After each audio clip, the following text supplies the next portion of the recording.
Oui, happy birthday to you, bon anniversaire. Maman Hortense na France, maman de Sarah. Maman Bijou Lobi, bon anniversaire. Nayo, ma copine. Moi, si Kitoko, moi, si Makasi. Oumela, plein de bonnes choses. Balobi, une année de plus. Fait tarakaka quoi. En tout cas, plein de bonnes choses. Makamba bien. Zalaka, Nengo Zalaka. Moi, si Nzambe. Moi, si Makasi. Moi, c'est motema kitoko, motema bunene. Maman Bijou Lobi oumela na yo talaka de la part de la patronne quoi. Na souhaité bon anniversaire. Oui, allô maman Hortense, maman Bijou na bombeloka ba surprise ba cadeau belé.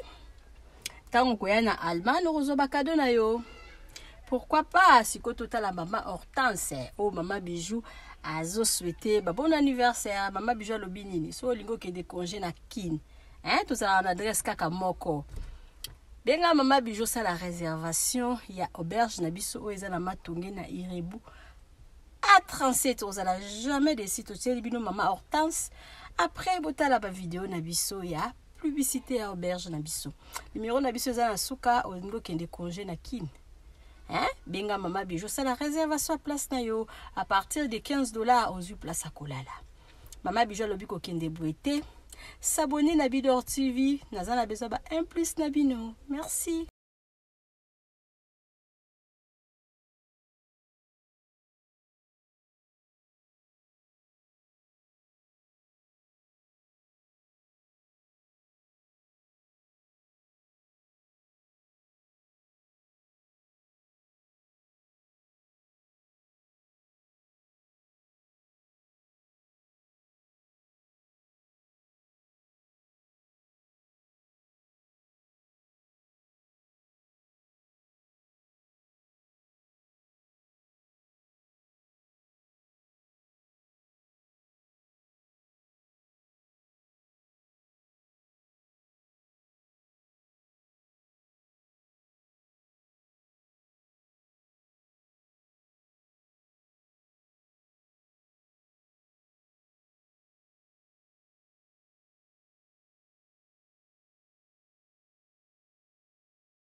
Na kati ya matonge auberge na biso ezali wana pona ba séjour na bino botala ndenge mama Bijou abongiseli bilo place ya kitoko ya kolia place na biso ya détente toza na malewa oyo tolambaka kitoko na kati mama Nadine azozela bino botala tokoti na appartement numéro 5 oyo mama Bijou alobaka chambre ya pamba.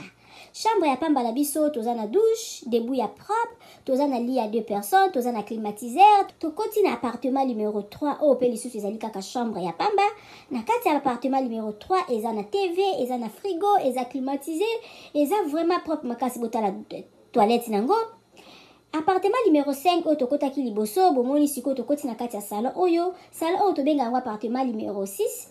Appartement numéro 6 oyo ekomaka 2 chambres na appartement numéro 5 botala cuisine na biso ndenge eza kitoko toza na ba chambre salon cuisine toza na chambre salon cuisine toza na 2 chambres salon cuisine toza pe na ba chambre simple botala place tobongisi pona koya kosala mwa repo bapaya koya kovanda botala appartement na biso ndenge eza kitoko appartement numéro 1 oyo tokoti na kati ezali appartement moko donc eza na rez-de-chaussée eza na $40 par jour soko koya koumela mama Bijou alobi kobanga te mama Bijou sololaka na ye kitoko botala appartement na biso ndenge eza kitoko botali toza na salle à manger botali bakiti na biso ndenge ezali propre botali cuisine na biso ndenge eza kitoko ndako na biso eza kitoko sécurité eza assurée mama Bijou alobi benga ngai okozala jamais d'ici botala ndenge mama Bijou abongiseli bino appartement na biso mama Bijou alobi mbangu de pe malembe tokokoma botala mosala na biso ndenge ezotambola kitoko mama Bijou alobi toza na problème ya maïté toza na problème ya courant te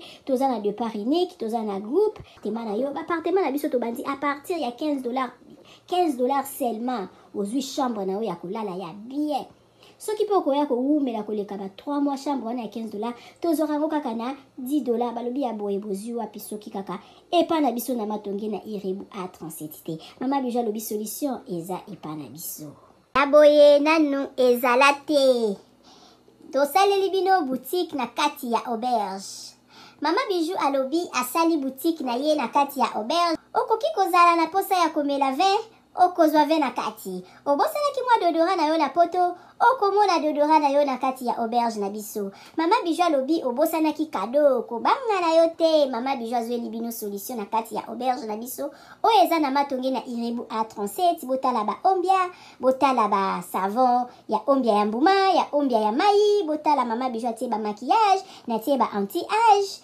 mama Bijou alobi kobongisa loposo eza place mosusu te kaka na matonge na Irebu A37 olingi osombela mutu mwa montre ya kopesa mutu kado okozwa na kati ya auberge na biso na boutique na biso oyo eza na matonge na Irebu A37 mama Bijou alobi biso nde makambo tala toza na ba maquillage toza na ba dentifrice okoki kobosa na dentifrice na poto okozwa epa na biso tozali na ba papier mouchoir oyo ya original euti en direct na Allemagne botala toza même na ba bande hygiénique mama Bijou alobi boutique na biso nde makambo boutique na biso eza na matonge na Irebu A37 okoki kobosa na yo chargeur na yo na poto kobanga na yo te mama Bijou atie tina ba chargeur mpona kocharger telefone mama Bijou akanisi bino na nyonso toza na ba coton-tige toza na nyonso okoki kobosa na eloko na poto kobanga te kaka place okolala place okosomba biloko epa na biso totekaka pirate te botala biloko na biso ndenge eza kitoko oza na posa kosala mutu kado yo oza na poto contacte mama Bijou na numéro